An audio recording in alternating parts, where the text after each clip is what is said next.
Eu estou colocando para gravar aqui. Uhum. Então, pessoal, boa noite a todos.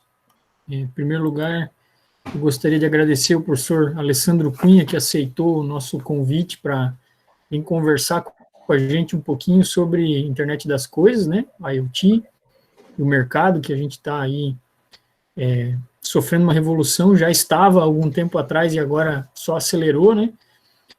Só para mencionar aqui, nós estamos com o professor Ademir, que é coordenador do Superior de Análise e Desenvolvimento de Sistemas, né? É bom.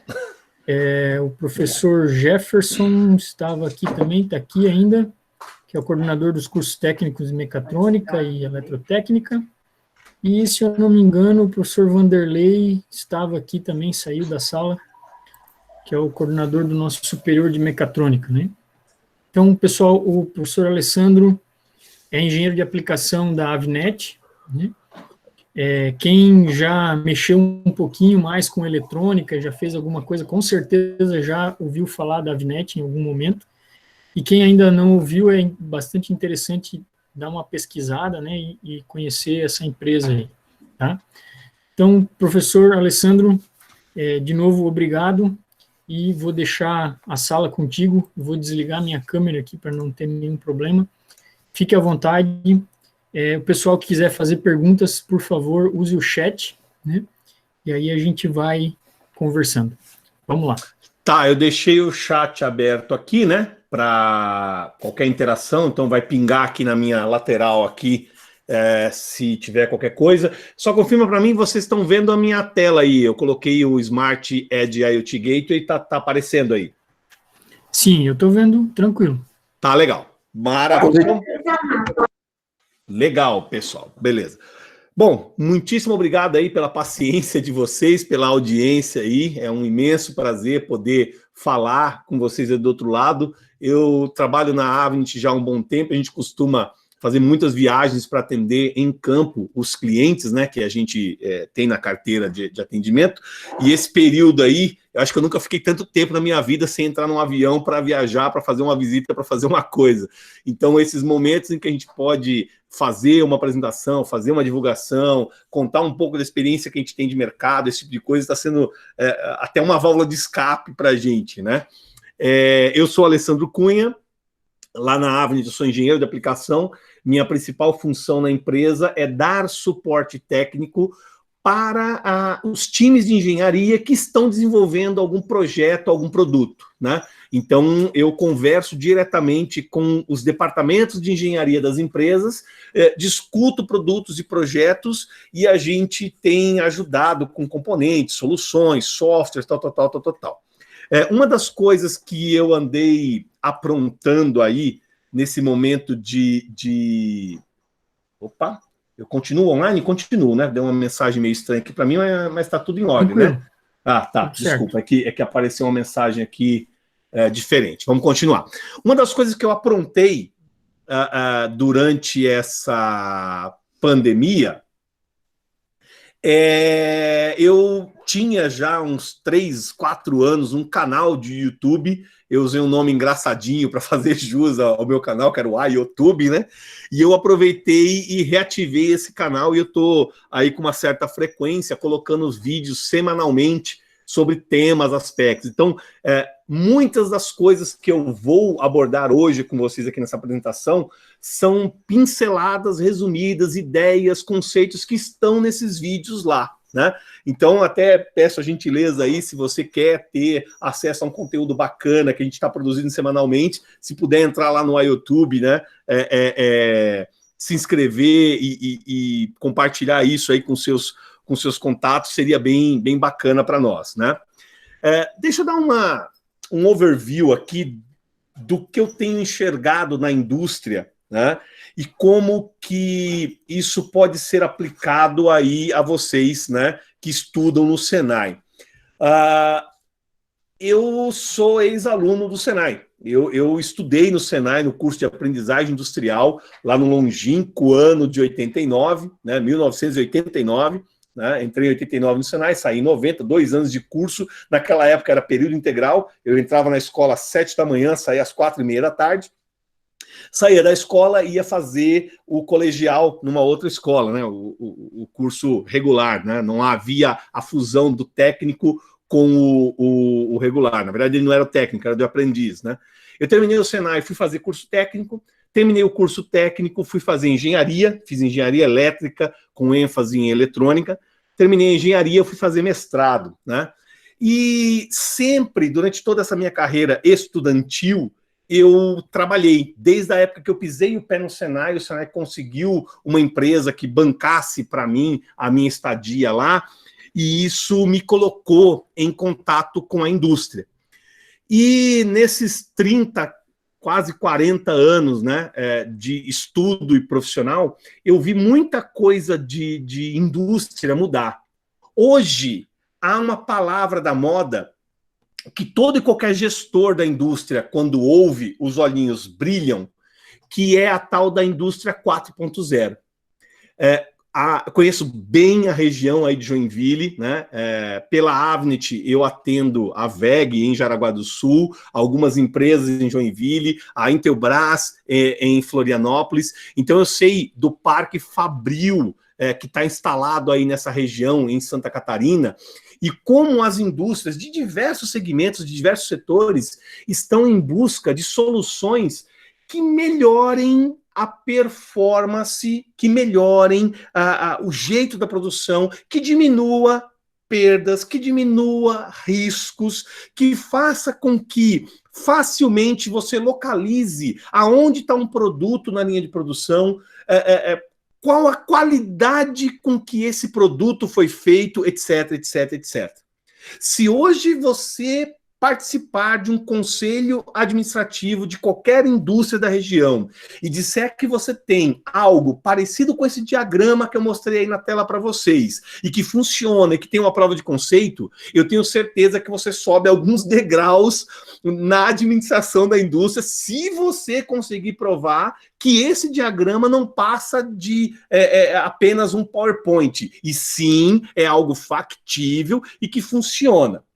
Deixa eu tentar exemplificar com coisas reais, coisas práticas, né, que acontecem aí para vocês. Então, deixa eu pegar aqui alguns exemplos bem interessantes para vocês darem uma olhada.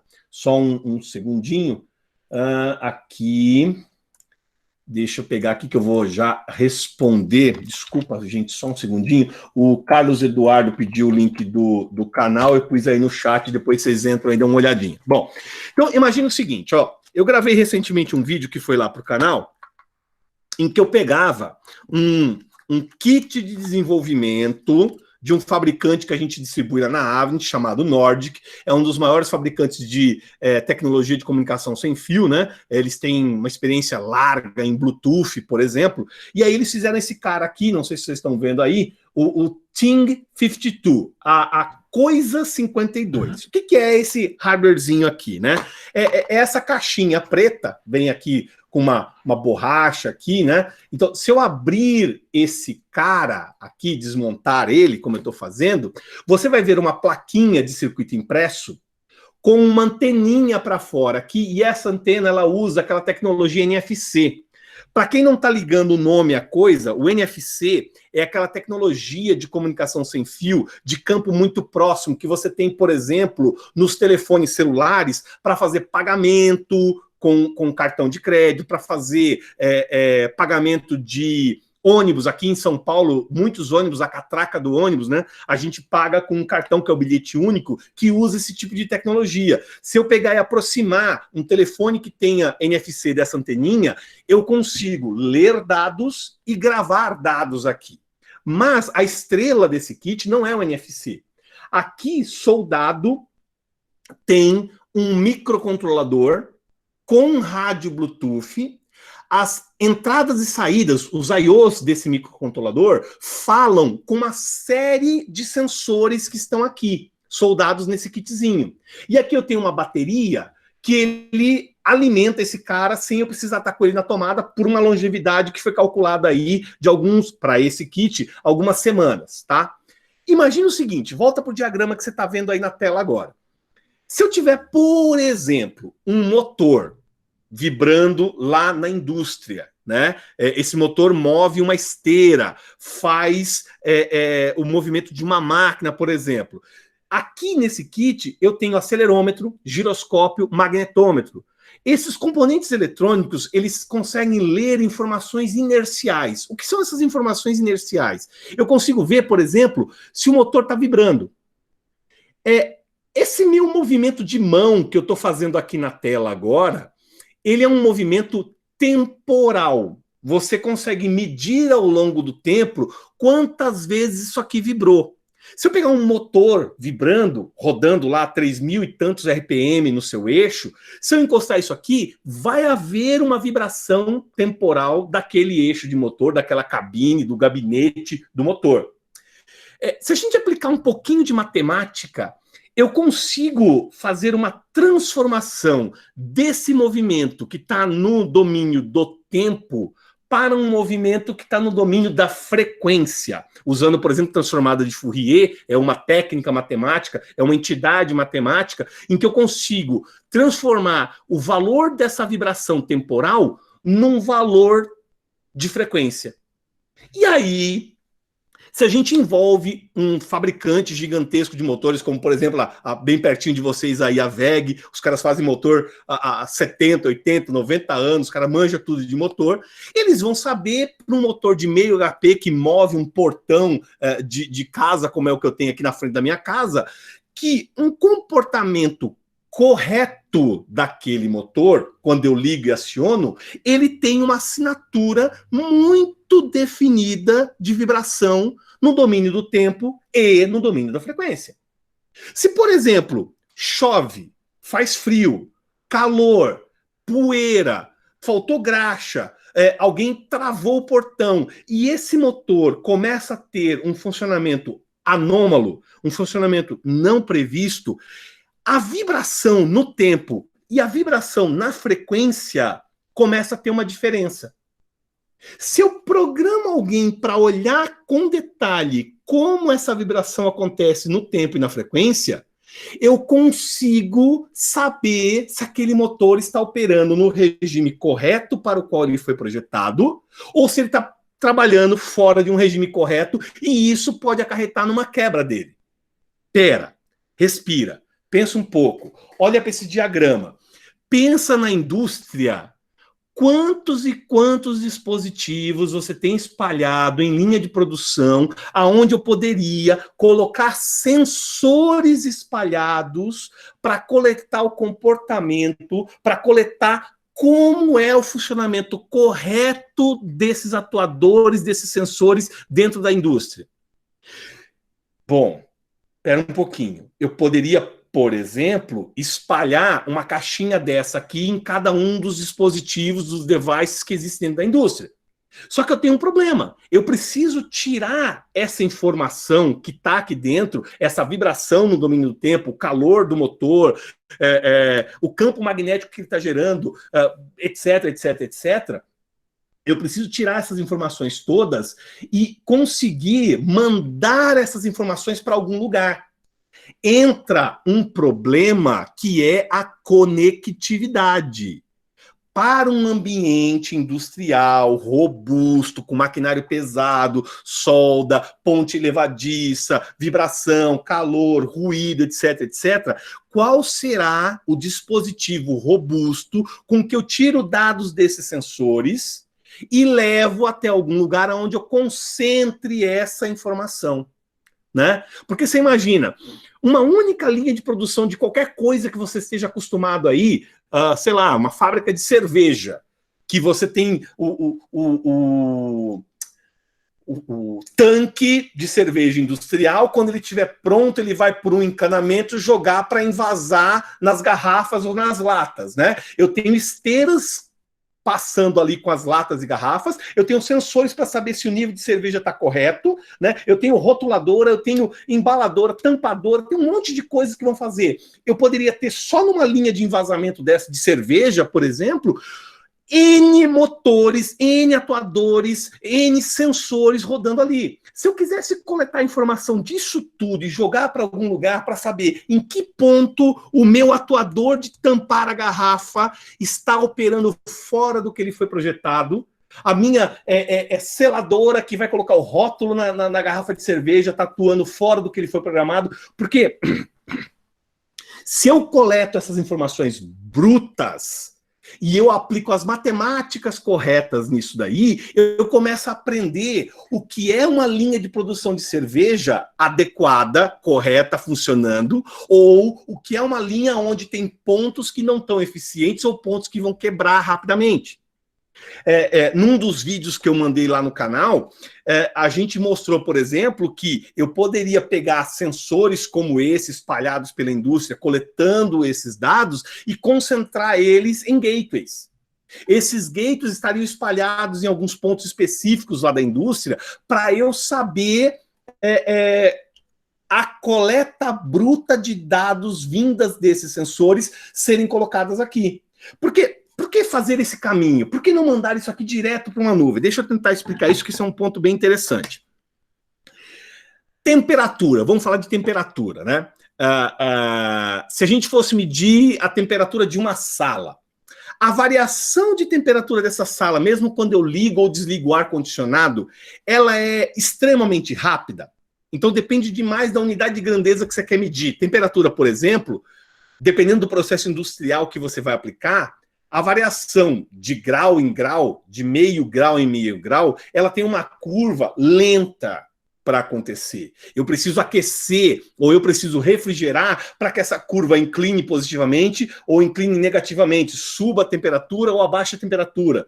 Não adianta eu ficar coletando uma informação de temperatura a cada segundo, se eu sei que vai demorar 10 minutos para esse processo industrial sair da temperatura de 25 graus ambientes e chegar no zero, por exemplo.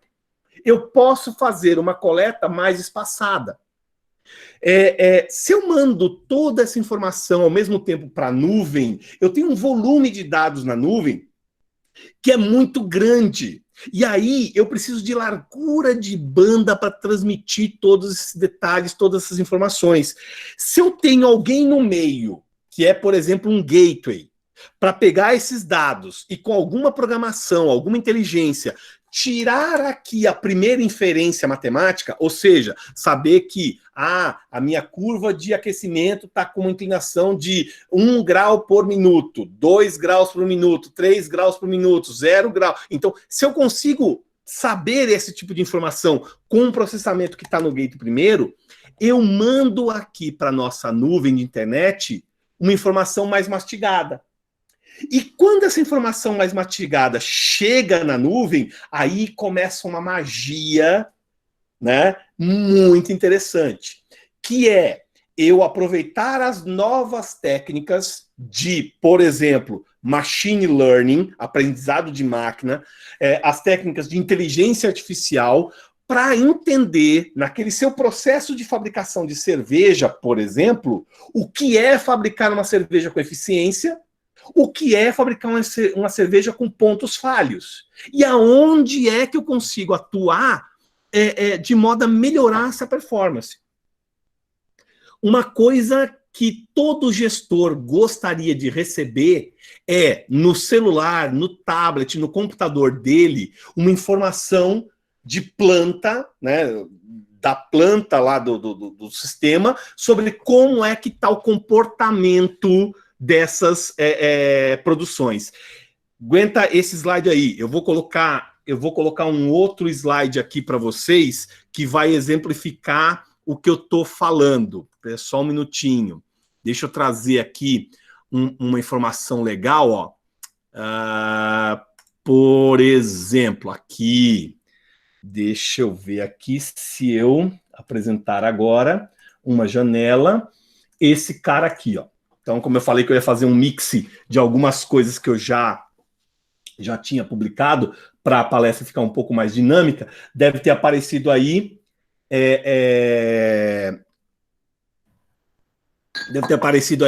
por exemplo, uma solução de fábrica inteligente, né? É isso que vocês estão vendo, ok? Isso tá legal. Então, olha só. O que o cara, o gestor, né, o dono da empresa onde você trabalha, né, tem o sonho de consumo dele para melhorar a performance. Ele gostaria, por exemplo, de ter algum meio de remotamente, no escritório dele, na casa dele, ele viajando para a Alemanha para vender produto através de exportação, ele consegue abrir o celular dele, o tablet, e ver em tempo real o que está acontecendo dentro do ambiente fabril, né? Ele gostaria demais de saber aonde são os gargalos de produção da empresa e como que ele aumenta essa eficiência, né? Ele gostaria, por exemplo, de saber quem era o funcionário que estava operando a máquina no dia tal, no horário tal, porque saiu um lote com defeito e ele vai ter que fazer um recall desse lote e ele precisa, por exemplo, melhorar o treinamento desse funcionário para que ele produza as coisas com mais eficiência. Ele gostaria de ter sensores coletando dados na fábrica inteira para um time, um comitê, analisasse isso e começasse a pensar produtivamente aonde que eles poderiam melhorar o processo fabril como um todo. Cara, tudo parte desse conjuntinho aqui que parece bobo, mas abre um mundo de opções. Você ter dispositivos em campo, na fábrica, que consigam coletar informações dos sensores, atuadores, motores, das coisas de chão de fábrica, alguém que consiga concentrar essas informações e fazer um pré-processamento e um sistema de nuvem que consiga receber essa enxurrada de informações que vem dos sensores de modo a tirar a inteligência e produzir gráficos e dar insights para o gestor da planta. Então, se eu tenho aqui, lá no chão de fábrica, sensor de proximidade, sensor de fluxo, temperatura, vibração, pressão... Nossa, eu poderia ficar falando aqui 200 anos sobre os tipos de sensores que existem, que podem ser utilizados em chão de fábrica para poder tirar isso aqui. Isso é a solução de hardware. São coisas que a gente vai instalar no ambiente fabril para tirar esses devices, né? Vocês sabem a diferença de hardware e software? Acredito que sim. Se não souber, deixa eu fazer uma definição muito boa aqui, ó. Hardware é tudo aquilo que você chuta. Software é tudo aquilo que você xinga, né? Então, tudo que é físico, que você consegue chutar, é um hardware. São coisas que vão tirar as informações lá de campo. Tudo aquilo que você não tem como chutar, mas você pode xingar pra caramba, é o software, né? Brincadeiras à parte, né? Então, a gente tem como concentrar os detalhes desses sensores num gateway e jogar isso para alguma nuvem. Desta nuvem, a gente cospe as informações relevantes para que um cara faça analytics, né? Então, por exemplo, o cara quer saber... nos últimos 7 dias, nas últimas 2 semanas, no último mês, como foi toda a performance, quanto se consumiu de insumo, quanta energia elétrica foi consumida, quanto de água foi consumida, quantos lotes foram produzidos, quantos passaram pela qualidade, quantos tiveram defeitos. Hoje, eu tenho visitado algumas empresas no Brasil que eu comecei a falar de indústria 4.0, teve uma empresa que eu dei muita risada, eu falei assim, cara, pô, muito legal esse discurso seu, muito bacana essa coisa de indústria 4.0, mas a gente precisa falar com a diretoria. Eu falei, por quê? Você acha que não vai ter adesão para instalar isso? Não, é que a gente precisa primeiro instalar 2.0 aqui na indústria. Não adianta você querer colocar 4.0, a gente ainda está na 1.0. Eu falei, como assim? Esses negócios que você está dizendo de eu saber quanto insumo, né? Quanto foi consumido, o que deu. Cara, eu tenho que fazer tudo na mão, é planilhinha, aqui de papel, que depois eu subo lá. Pô, mas já temos ferramentas que podem melhorar esse tipo de performance, né? Então,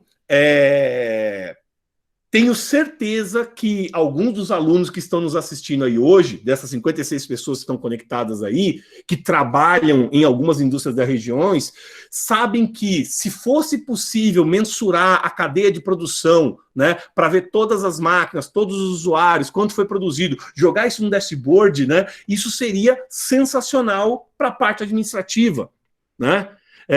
Imagina você ter uma linha de produção onde você entra com insumo aqui, sai com produto acabado e o cara consegue clicar nisso e ver em tempo real cada um dos motores, cada uma das esteiras, os status dele, e se tiver alguém prevendo ter um mau funcionamento, ele já me pisca na tela, como está esse vermelhinho aí, e já dispara para o time de manutenção, fala assim, ô, meu amigo, na próxima janela de manutenção, vai nesse atuador aqui, vai nesse motor, porque ele está apresentando um comportamento totalmente anômalo.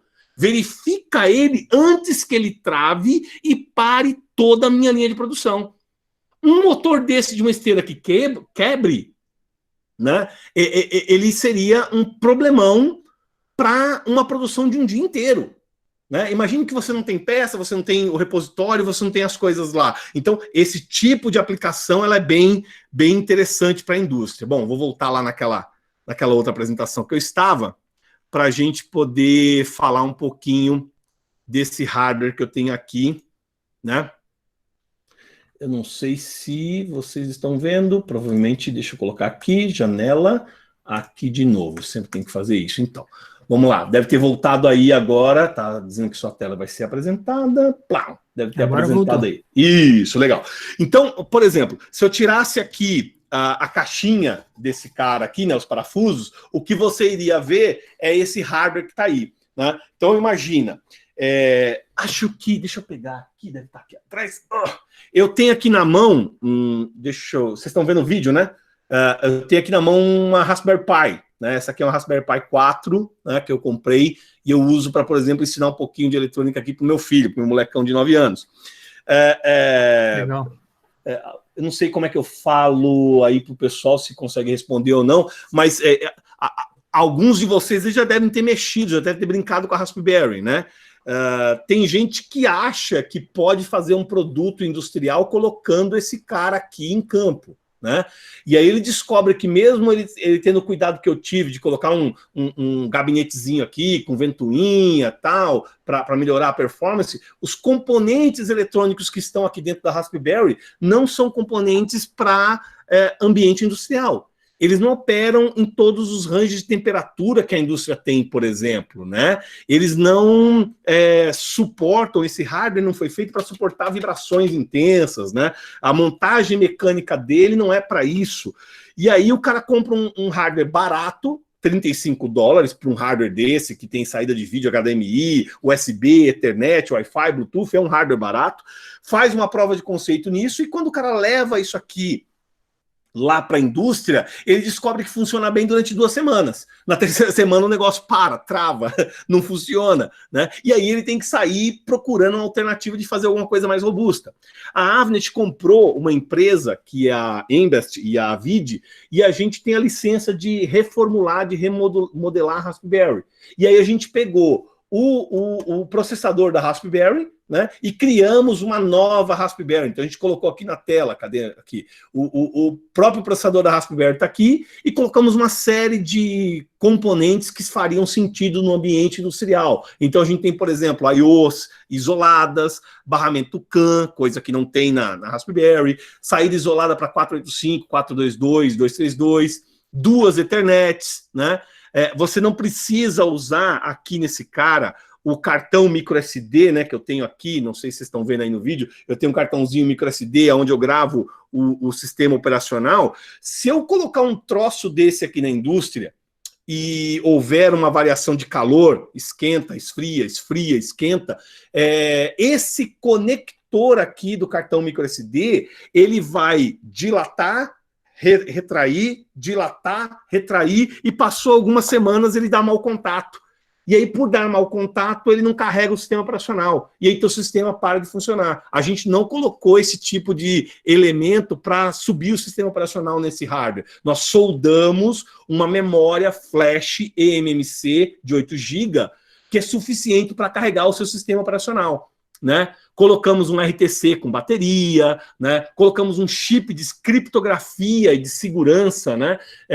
Para garantir que o sistema que você está colocando ali, ele, para ser invadido, tem que se quebrar a segurança desse chip.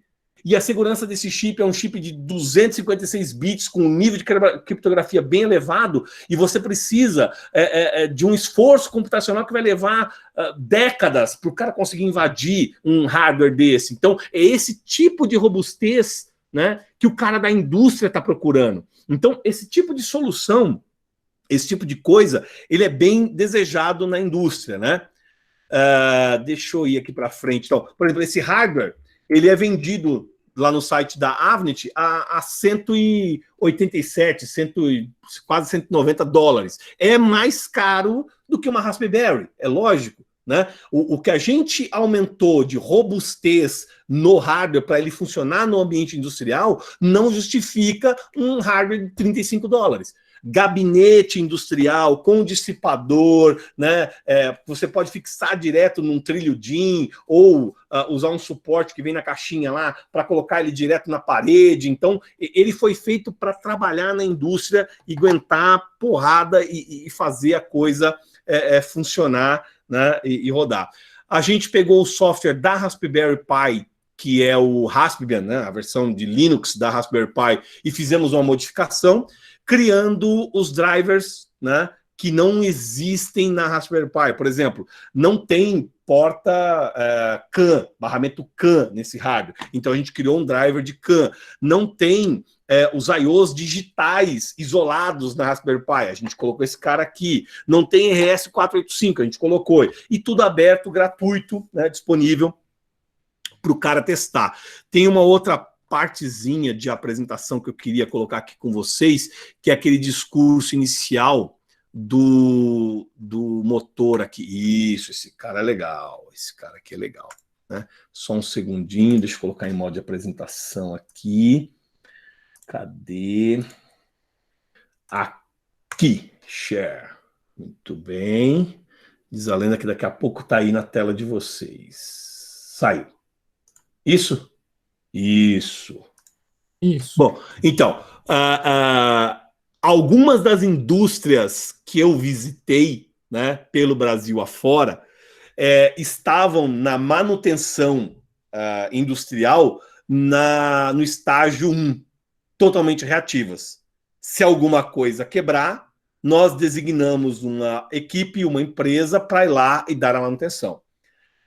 Qual o problema disso? Eu posso travar uma linha de produção, por exemplo, e ela não volta a funcionar até que essa manutenção seja totalmente concluída, né? Tem algumas empresas que já entraram nas manutenções planejadas, né? O cara tem lá um schedule, um agendamento, e vai lá de tempos em tempos fazer a manutenção. A gente está conversando com empresas para entrar nessas duas fases, né?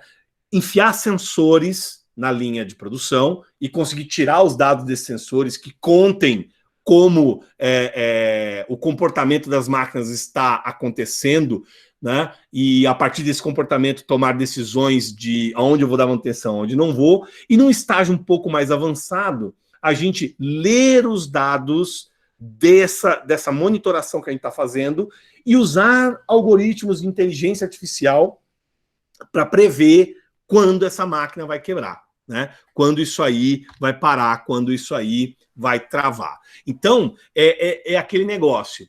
Eu posso, a cada trimestre, ir lá e programar uma manutenção e ver se isso vai resolver os problemas e fazer a minha linha não parar? Posso, né? Só que pode acontecer que eu não fiz uma manutenção aqui nesse intervalo, a minha máquina quebra e eu travei a minha linha de produção.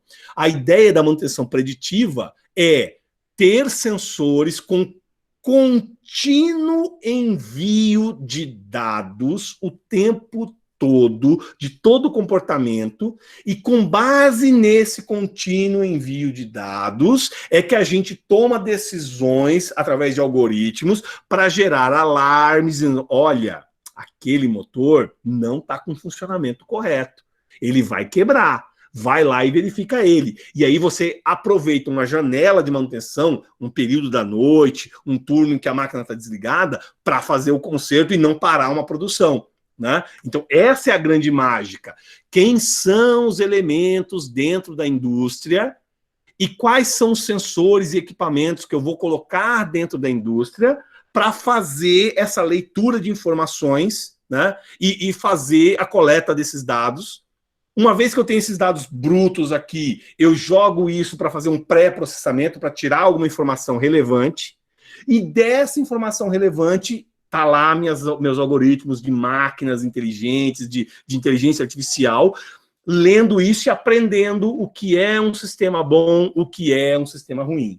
Eu entrego isso para quem precisa fazer as decisões de dar a manutenção e, com base nesses relatórios, nesses documentos, eu dou a manutenção preditiva. Isso faz, num ciclo contínuo, não parar a minha indústria. Bicho, senhores, meninos, meninas, temos meninas também, não temos? Deixa eu ver aqui na lista.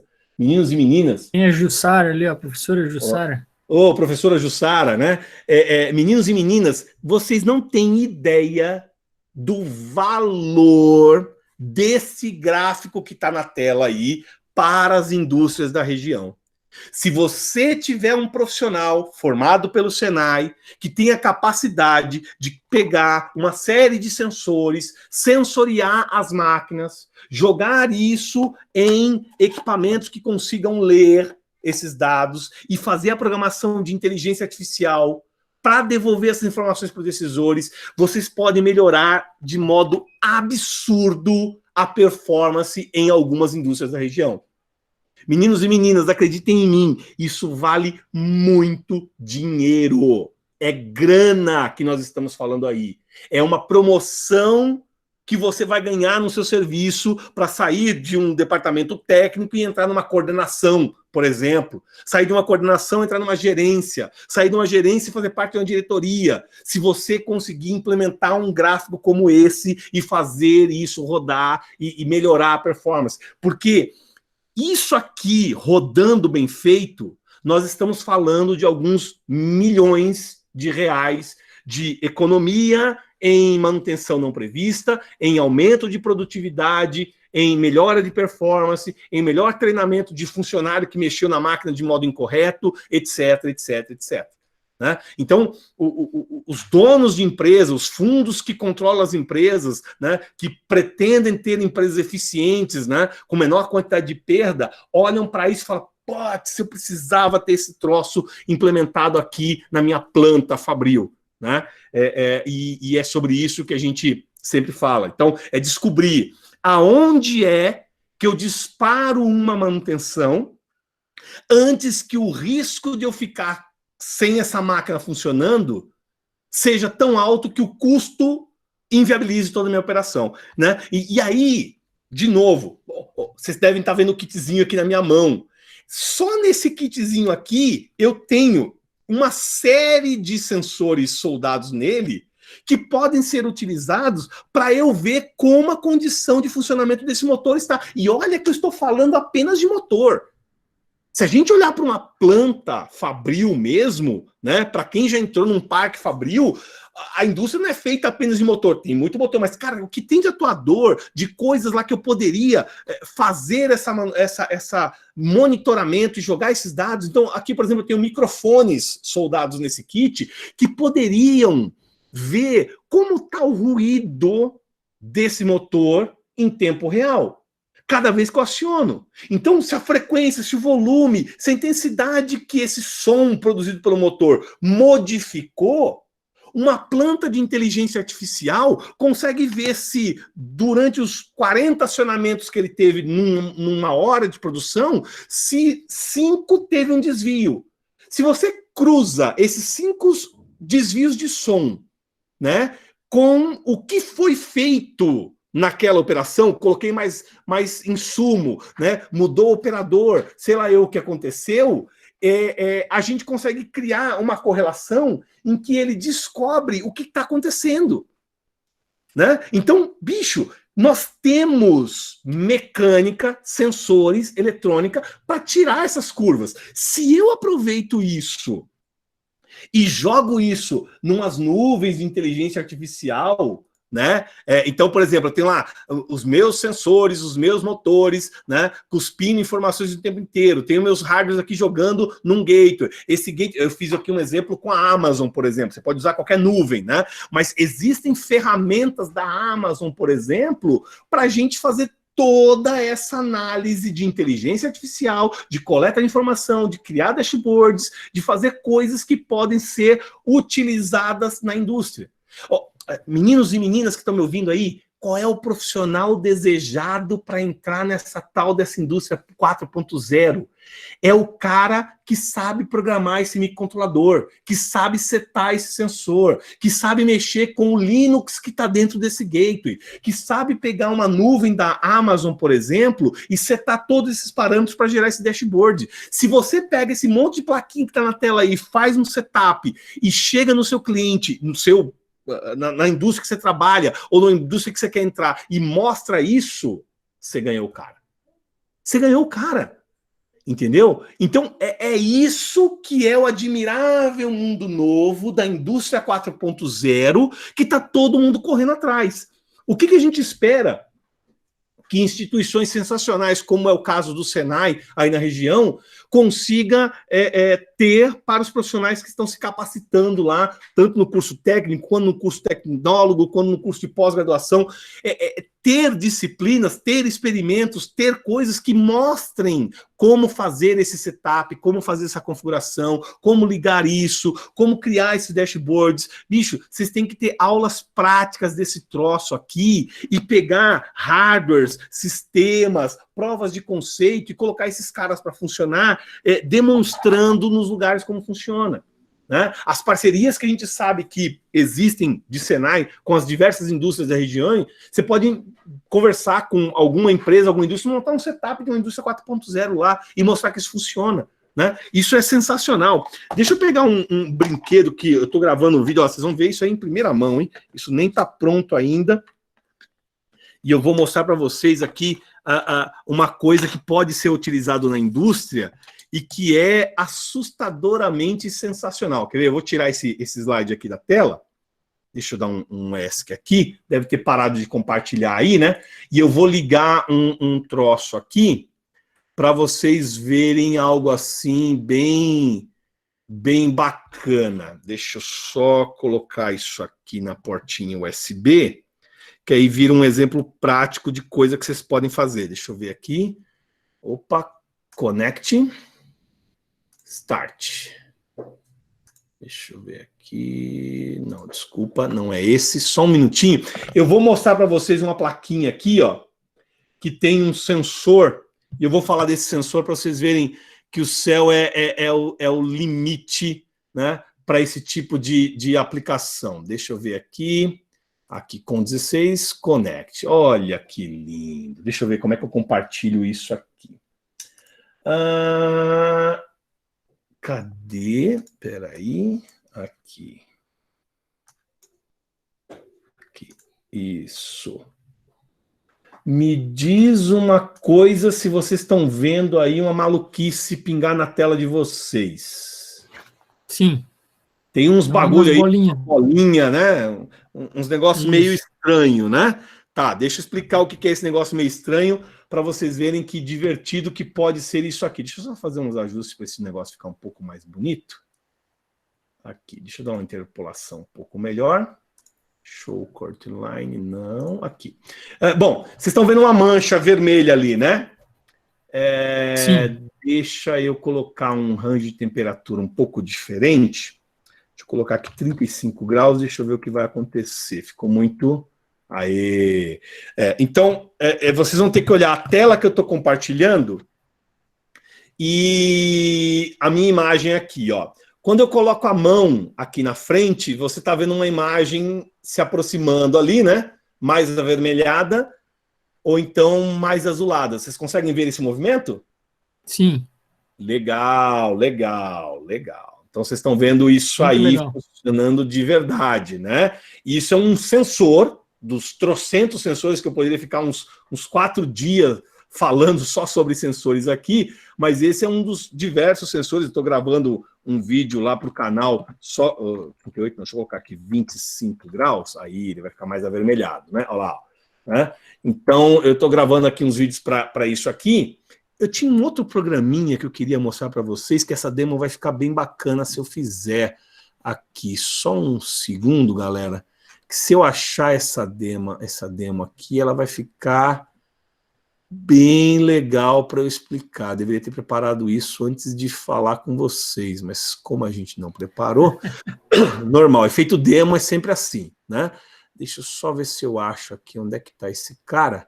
Senão eu já parto direto para o slide que eu quero mostrar isso aqui. Aguenta um segundo na tela aí. Grid-eye, cadê isso aqui? Não faço a menor ideia. Bom, eu não vou achar agora, não. Deixa eu pegar a apresentação que eu estou escrevendo para esse cara aqui, compartilhar para vocês, que eu vou explicar, por exemplo, um sensor que a gente pode ter na indústria para fazer essas aplicações, para fazer essas coisas rodarem. Cadê aqui? Tema do vídeo. Grid-eye, aqui. Então, por exemplo, deixa eu parar Stop Sharing e colocar esse outro cara aqui na tela. Cadê aqui? Onde é que tá? Aqui. Apresentar agora. Uma janela. Esse cara aqui. Ó. Vê se apareceu aí para vocês um bagulhozinho aí.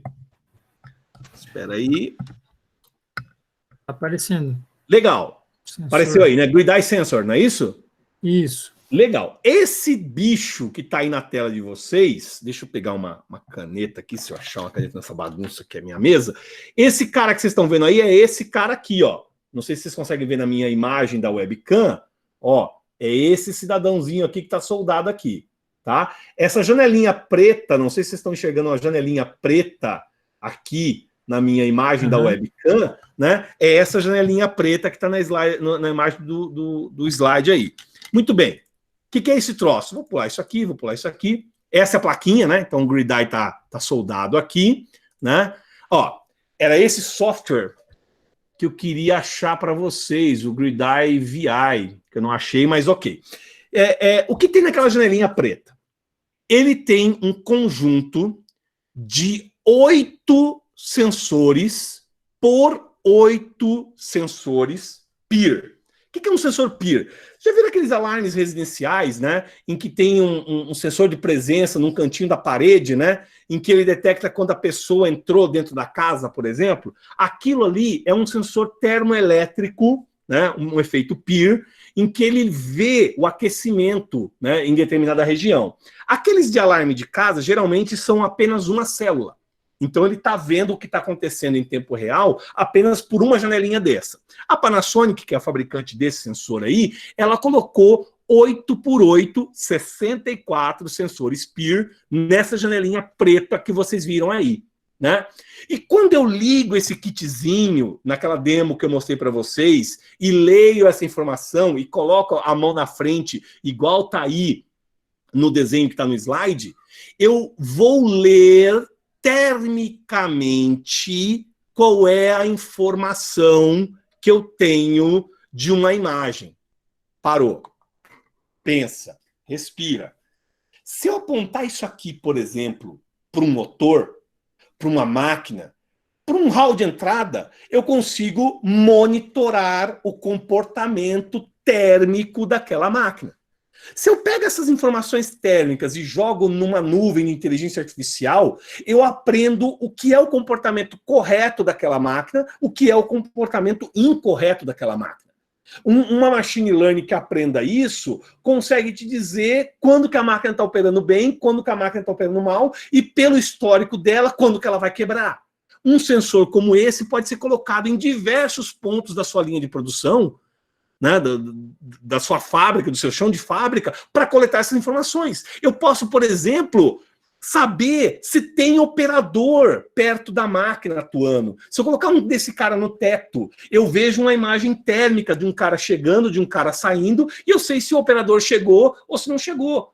Pelo tipo de operação que aquela planta fabril está fazendo, eu posso, por exemplo, ter uma inferência se precisava ter operador ali naquele momento ou não. Né? Eu cruzo tudo isso e tenho informações de qualidade, né? Então um sensorzinho pequeno como esse, onde o DAI está aqui, o sensor de 8x8, né? Mais aquela lente preta que eu mostrei, está funcionando, consegue resolver um monte de coisa, né? Aí é um zoom, depois eu vou explicar mais detalhes lá no canal do YouTube, quem puder seguir vai ver o vídeo completo, com mais maior detalhe. Vocês estão tendo spoiler, hein? Bem legal. Aí o que tem dentro dele, então tem o array de células, né? Passa por toda uma eletrônica e cospe esses dados por uma interface serial. Eu tenho aqui na minha plaquinha um microcontrolador, que está lendo isso e jogando via cabo USB para o meu computador e consolidando essas informações. Deixa eu ver, acho que eu tinha... Aqui, ó, isso é legal. Então, conforme o calor, pode ser humano, pode ser de uma máquina, dentro de um range de temperatura, se aproxima desse array de pixels, eu consigo, inclusive, compor a imagem de quem está lá e saber quantas pessoas, quantos maquinários tem ali funcionando. Conforme a distância que eu tenho do meu sensor para a pessoa, eu tenho uma resolução maior ou menor de leitura. Então, se eu quero saber com precisão como está o comportamento do motor, eu deixo esse sensor bem perto, 1 metro de distância, olhando lá para o motor. Eu tenho uma imagem perfeita do funcionamento, inclusive de partes dedicadas. Quem que esquentou, quem que esfriou, etc, etc. Bicho, pensa em como essa informação pode ser relevante na indústria. Né? Você pode ter todo um comportamento detectado através de um simples sensor como esse. Se eu coloco aqui um radinho Bluetooth, né, jogo essa informação lá para o meu gateway e jogo isso aqui na nuvem, jogo num dashboard, eu já tenho um sistema completo para poder ler esses dados aí. Deixa eu ver se tem mais alguma coisa legal aqui. Aqui, ó, eles mostram algumas aplicações que poderiam ser feitas. Essas aplicações são geniais. Imagine um equipamento de ar-condicionado que saiba aonde é uma área quente, aonde é uma área fria na sala e direcione as paletas do ar para jogar mais ar frio aonde está quente, menos ar frio aonde está frio. Porque aí você melhora a performance do ar-condicionado.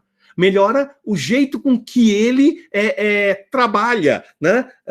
Diminui aonde não é necessário. Cara, isso é sensacional. Eu posso, por exemplo, ver barramentos. Aqui tem uma câmera térmica da FLIR, que ela tem uma precisão de décimos de grau. Né? Inclusive, são esses tipos de câmera térmica que são utilizadas em aeroportos para medir se o cara está com febre nessa época de pandemia, né? Se ele tem problemas com Covid, né? Se o cara está com febre ou não. Pela precisão que esse sensor térmico da FLIR tem, eu consigo ver se o corpo humano está com febril ou não. Eu não consigo fazer através do GridEye, desse sensor da Panasonic, essa precisão do corpo humano para saber se ele está com febre ou não. Não dá para fazer um cara com absoluta certeza de permitir ele entrar na empresa ou não permitir ele entrar na empresa fazer um sensor através desse GridEye, né? Você precisa de uma câmera térmica, sim. E é lógico que essa câmera térmica custa muito mais, mas para algumas aplicações industriais onde as variações de temperatura são imensas, por exemplo, ó, nessa imagem térmica aqui, o centro, que é esse ponto de calor aqui, ele está com 75 graus. A área externa azul está com 36. Isso pode ser identificado e utilizado para o cara gerar um alarme. Opa, se passar de 50 graus, eu sei que ele está numa condição crítica. Para o funcionamento, chama um alerta, né? Vai pegar fogo essa porcaria, né? Não dá para medir febre, mas dá para medir o comportamento industrial de um maquinário. A própria Panasonic fez um produto que ela vendia, né? Com 4 GridEyes que o cara encaixa no forro. E esse cara colocado no forro, eu conseguiria, por exemplo, olha que maluquice, né? Eu conseguiria, por exemplo, contar quantas pessoas estão dentro de uma sala de reunião e ligar o ar-condicionado proporcional à quantidade de pessoas que estão naquela sala de reunião. Então eu posso controlar as luzes, o ar-condicionado, fazer a dimerização de acordo com a quantidade de pessoas que estão ali. Esses sensores conseguiriam tirar essa informação para mim.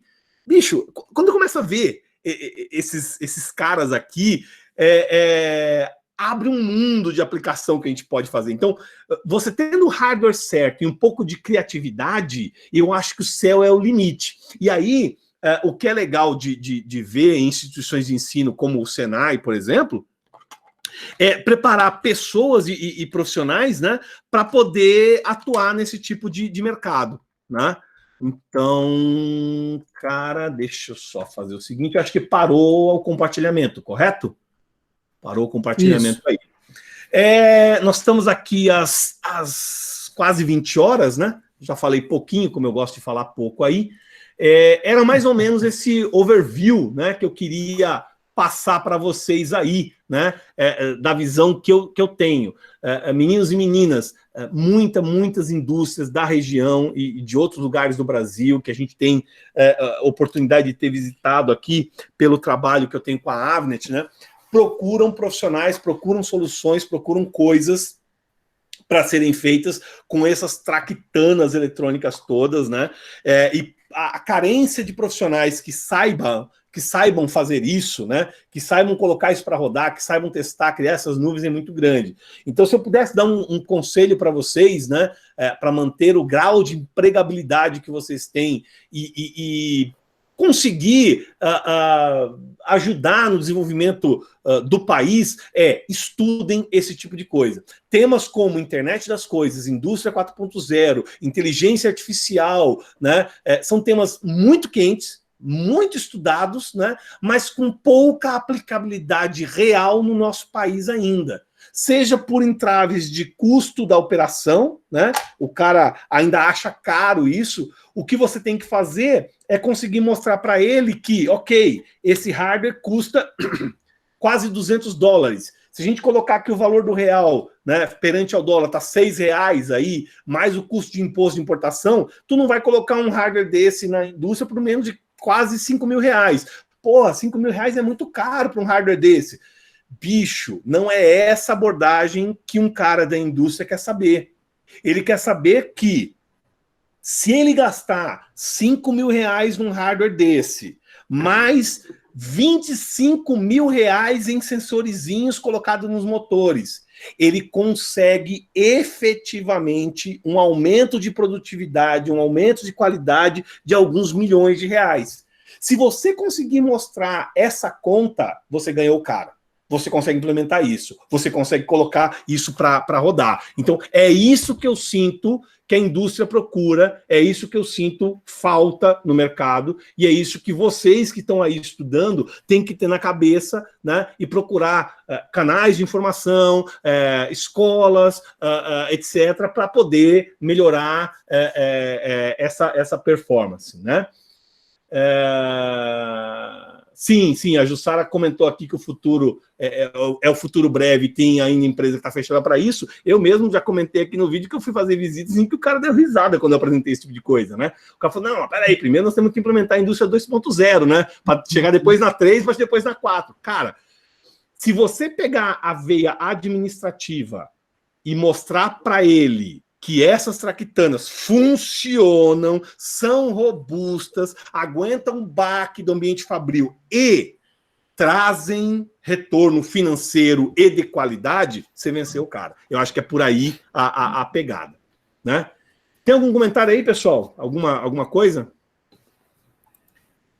Eu queria fazer um comentário, professor, que às vezes os alunos até, né, eu imagino, eles devem se assustar com a quantidade de coisas, né? E a gente está aprendendo ali a eletrônica e estamos se batendo, como é que nós vamos fazer um negócio desse e tal.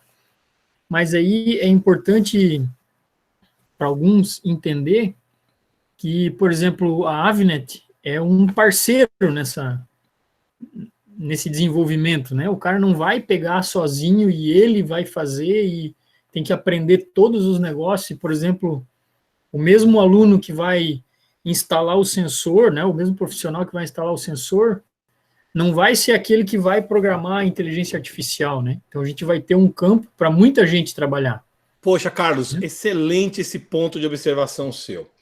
E aí vem um pouco eu contar o meu dia a dia como engenheiro de aplicação na Avnet. Eu cansei de visitar departamentos de engenharia aí na região, por exemplo, em que você tem 5 engenheiros, 10 engenheiros, não vou nem citar a VEG, que a VEG tem 200 engenheiros lá, né? Um monstro aquela empresa. Mas enfim, empresa aí com um time de engenharia, e a gente chega lá e o cara, tá bom, o cara sabe escrever o código-fonte em C para rodar no microcontrolador que está aqui. Mas o cara não sabe de comunicação sem fio para fazer esse cara mandar o dado lá para um gateway. E aí, uma das funções do distribuidor, do fabricante de componente eletrônico, é dar esse suporte técnico de modo a ajudar quem está desenvolvendo a entender dessas tecnologias, né? Eu cansei de fazer review de projeto de cliente, de ajudar cliente, de colocar a coisa disponível para que o cliente evolua e consiga chegar num produto, né? Então, hoje em dia, eu digo sem medo de errar, você ter uma ideia, né, boa, que ajude um departamento industrial, talvez tenha mais valia do que você saber implementá-la. Porque se você não souber implementá-la, mas a ideia for muito boa, e você procurar os canais corretos, você pode ter ajuda suficiente para deixar essa ideia funcional, né? Se você sabe implementar tudo, mas você não tem uma ideia boa, e você chega lá, o negócio não era aquilo que o ambiente fabril precisava, isso não tem muita valia, entendeu? Então, esse campo é interessante. E não é só o distribuidor, não é só a Avnet, tá? O fabricante, por exemplo, a Nordic, que fabrica o rádio Bluetooth aqui, você acha que ela fez essa plaquinha aqui para quê? Porque ela acha bonitinho testar esses conceitos todos? Não. Ela fez essa plaquinha porque ela sabe que se ela jogar um rádio Bluetooth na mão de 99% das pessoas da indústria de eletrônica, o cara não vai saber configurar e testar e ligar um sensor nele. Então, se ele entrega um hardware mastigado, funcional, em que ele rapidamente teste um conceito, uma ideia, para saber se essa ideia é aplicável na condição da indústria que ele vai atender, né?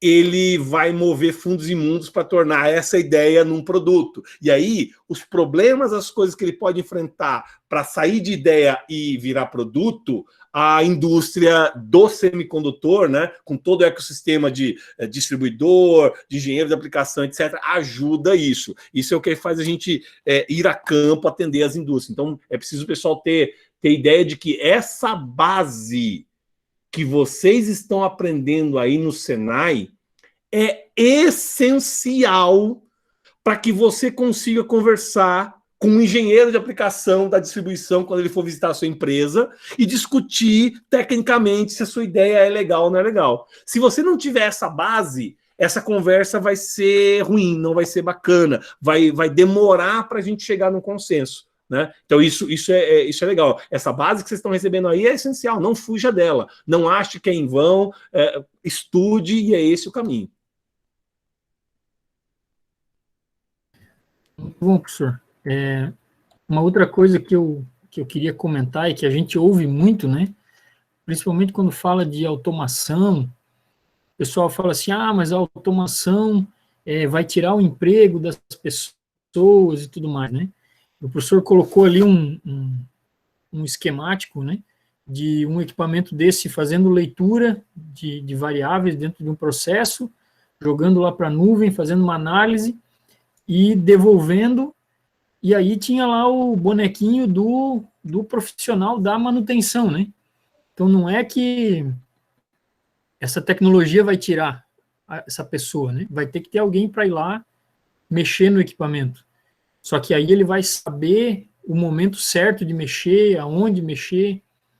Então, eu acho muito importante o pessoal ter essa visão, né? Que às vezes acaba travando a tecnologia, travando a gente, né? Em relação à tecnologia. Se eu implementar um negócio aqui, daqui a pouco, mês que vem, ano que vem, o meu emprego acabou. Né? Cara, muito importante mesmo esse comentário que você fez. Eu acho que o que você está se referindo é a esse slide aqui, né? Deixa eu ver se compartilha minha tela aí. Veja se é isso. Isso, esse mesmo. Legal. Então, olha, se essa mensagem não ficou claro para vocês, queridos alunos, precisa ficar agora. O que você quer ser quando crescer? Tá? Essa é uma pergunta que vai valer alguns milhões de dólares para a população do estado de Santa Catarina, do estado do Paraná, do estado do Rio Grande do Sul, do estado de São Paulo, para o Brasil inteiro, tá? Você ter ciência do que você quer ser quando crescer.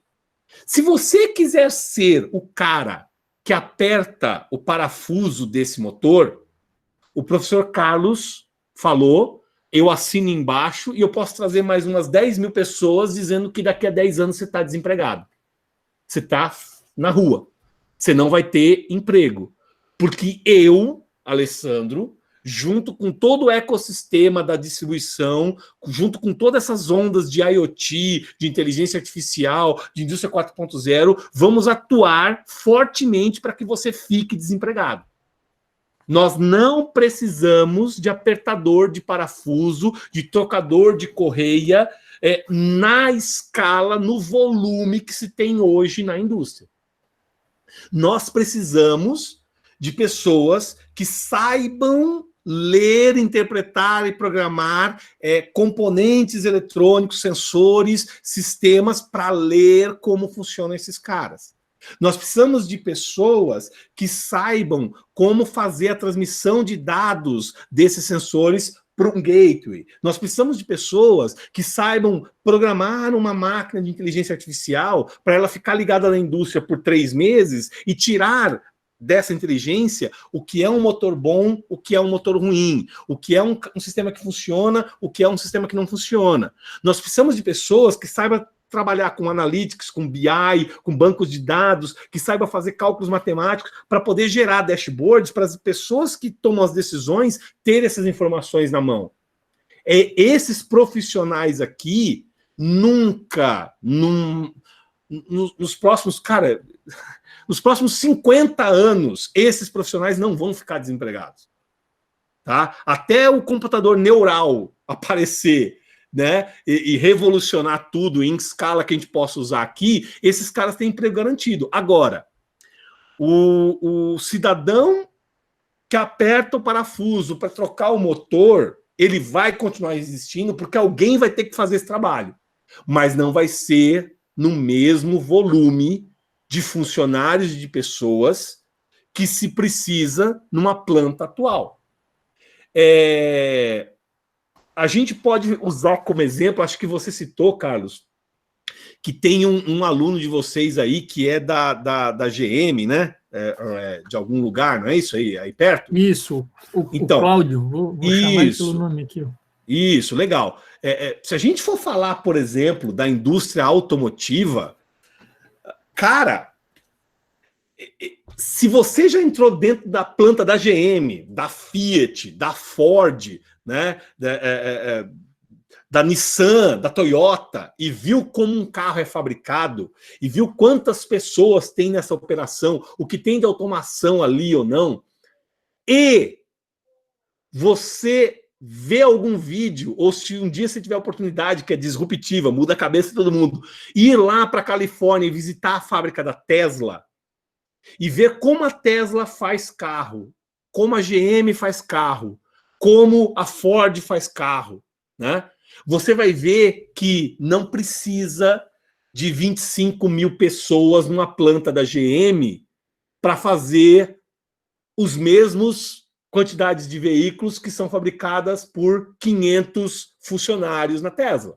Qual é a mágica da Tesla? Como é que ela consegue ter a mesma produtividade que uma GM empregando apenas 500 pessoas? Pô, e os outros quase 24 mil funcionários que eram da GM vão fazer o que da vida? Cara, se não estudou, se não se preparou, se não olhou novas técnicas de produção, novas técnicas de outras áreas, ele vai ficar desempregado. Vai. Se ele se contentar com o que o mercado oferece a ele... Ó, tem um documentário que ganhou, se não me engano, ganhou o Oscar, né? O American Factory, né? Que está na Netflix. Se você não assistiu, assista. Ele conta como era a região de Detroit, nos Estados Unidos, que é uma região com um histórico de produção automotiva gigantesca, e quando as recessões vieram, reduziu a quantidade de empregados na região. A Ford, que tinha uma fábrica gigantesca lá, parou a produção e mandou embora mais de 5 mil pessoas. Né? O que acontece? Uma indústria chinesa foi lá e comprou o galpão que era da Ford. e implementou uma fábrica de vidros automotivos, aonde antes se fazia picapes e SUVs. E aí há um choque de cultura absurdo, e a gente está falando de americanos, né? Imagina para brasileiro como é que isso seria.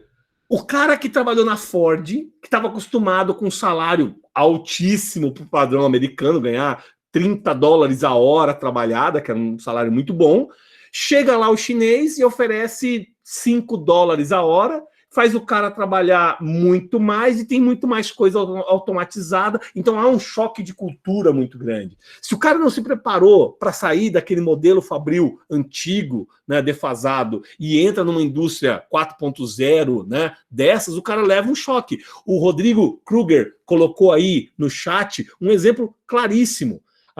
O grupo FCA, né, da Fiat Chrysler, né, ele montou em Recife uma fábrica moderníssima. Se você comparar como aquela fábrica foi feita recentemente, né, e o que se tem lá em Betim, né, comparando as duas, por exemplo, nossa, é uma disparidade absurda. Você acha, agora para e pensa.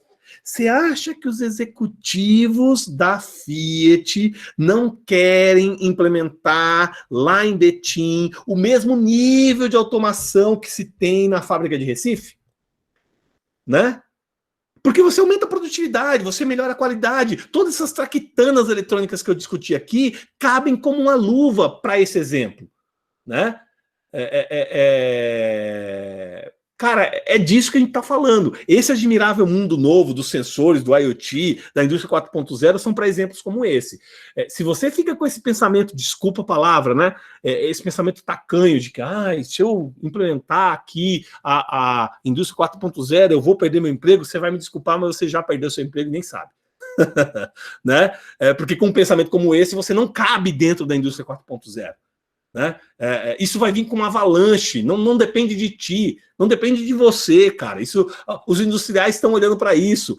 O cara desmonta a fábrica de Betim, abre uma nova lá em Recife e manda os 25 mil caras da Fiat embora e acabou, cara. 500 caras lá em Recife e faz a mesma nível de produtividade, entendeu? Então, prepare-se, estude, né?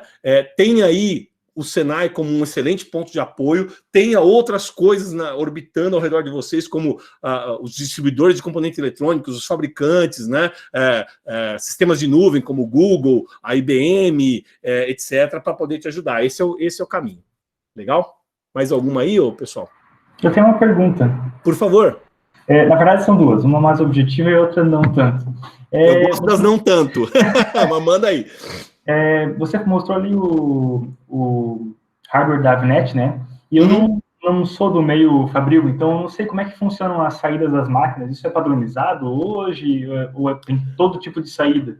Não, boa pergunta. É simplesmente uma Babel, cara. É uma Babel. Você tem cada fabricante com um protocolo, com um sistema, e se você chega no ambiente fabril que tem fábricas do fabricante A, fabricante B, fabricante C, a integração entre todos esses caras é um nightmare, é um pesadelo, né? Então, barramento CAN é algo que está começando agora na indústria, mas você tem redes de comunicação Ethernet, Modbus, Profibus, Ethercat e tal.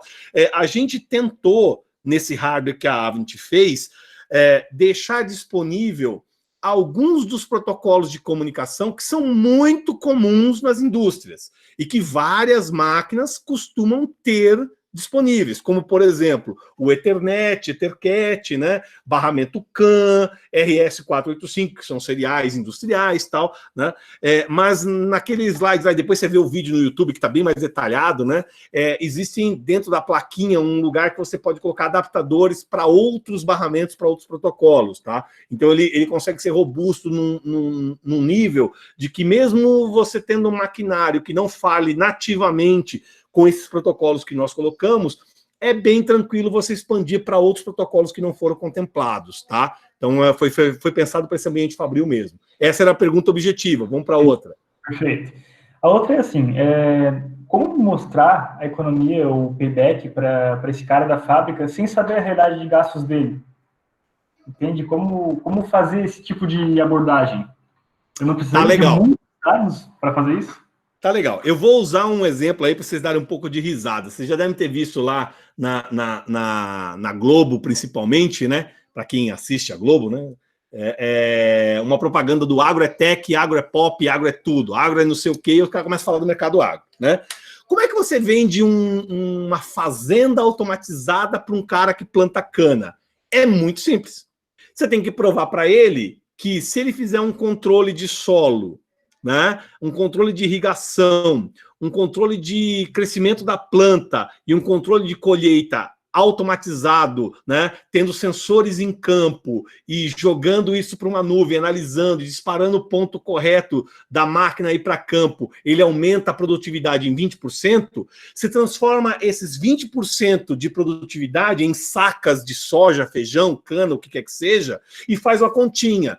20% de sacas a mais de cana é 15 milhões de reais a mais na conta a cada safra. A hora que você mostrar para o cara que ele vai aumentar em 15 milhões a safra dele e que ele está te pagando 1 milhão para você implementar o sistema, ele te paga. Porque 15 milhões é mais algumas Hilux que ele vai ter lá na sede da fazenda dele por conta disso. Como fazer isso no ambiente fabril? Bom, você tem que analisar o que a fábrica produz. Sei lá, eu usei o exemplo da cerveja, mas a gente pode ter fábrica de ar-condicionado, fábrica de motor, fábrica de alarme, fábrica de, sei lá, do quê? Tudo que se fabrica aqui, né? Que produto que ele tem que está sendo fabricado e qual é o retorno que você pode ter de campo dessa implementação? Será que ele vai conseguir usar melhor os insumos que entram lá na linha de produção, reduzindo o desperdício?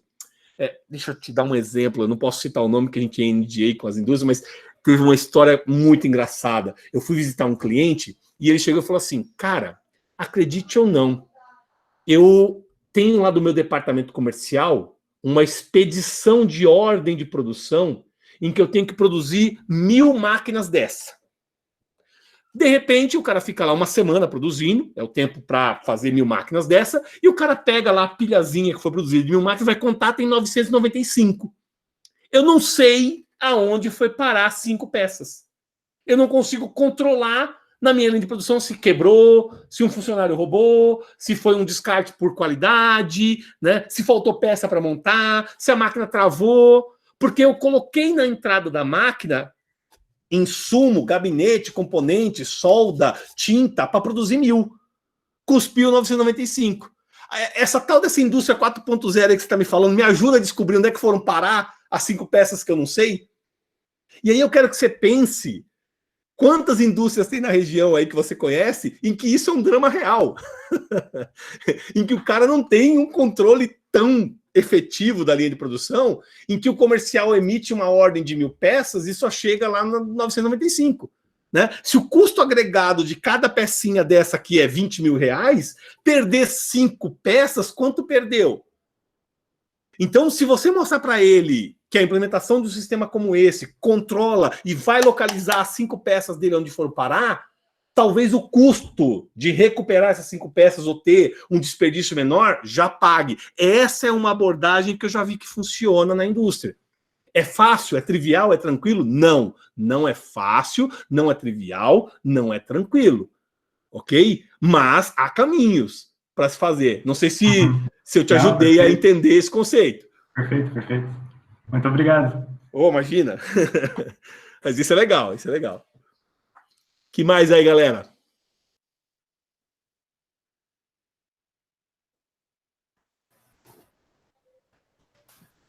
Só vamos aproveitar o professor Alessandro aí. Eu tenho mais 5 minutinhos aqui e eu preciso sair também, tá? Então, se tiver alguma pergunta final aí, alguma consideração, podem colocar aí. Bom, isso vai ficar gravado, né? Você tinha comentado, depois você manda o link para nós aí, quem perdeu pode ver, né? Quem viu, teve alguma dúvida. Eu vou colocar aqui, é bem legal, isso é informação bem bacana. Eu vou deixar aqui no chat meu e-mail lá da Avnet, avnet.com.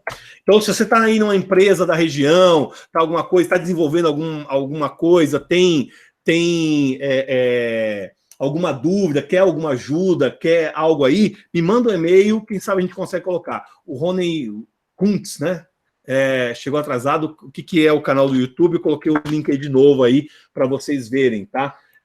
Tem bastante informação, já estou com 5 vídeos, tem mais uns 4 aqui que eu estou produzindo aqui. A ideia é colocar um vídeo por semana com esses temas, com essas coisas, essas discussões, né? Eu não faço os videozinhos no YouTube curtos, já vieram me criticar. Não, você tem que fazer vídeo de 5 minutos. Bicho, em 5 minutos eu não consigo falar disso daqui, do jeito que eu acho que precisa entender, né? Então são vídeos um pouco mais longos, um pouco mais chatos, mais profundos, né? Mas que tentam te dar uma ideia, te dar um embasamento que eu gostaria que te ajudasse profissionalmente, que te ajudasse na indústria, né? Que conseguisse fazer isso aí rodar bem legal.